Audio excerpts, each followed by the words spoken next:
When I try to start the engine of my Honda Civic, this is what happens. It won't crank at all.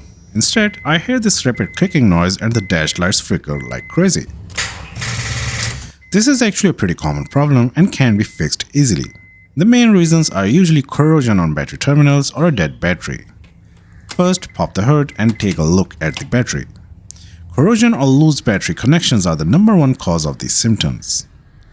Check the battery terminals for any white, blue or greenish buildup. That's corrosion and it can block the flow of electricity. As you can see, this battery has a lot of corrosion. I'm going to clean it up with some hot water mixed with baking soda. It's best to remove the terminals and clean them up thoroughly. Make sure you disconnect the negative terminal of the battery first, then the positive terminal. So the battery is all cleaned up. Let's see if I can start the engine now. It still won't start.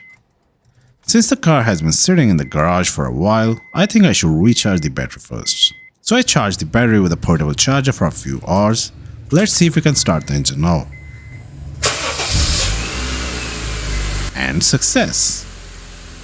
This battery is already a few years old, so I think I will just go ahead and replace the battery. If this video helped you out, give it a like and subscribe to Wheels Joint for more car tips. Thanks for watching.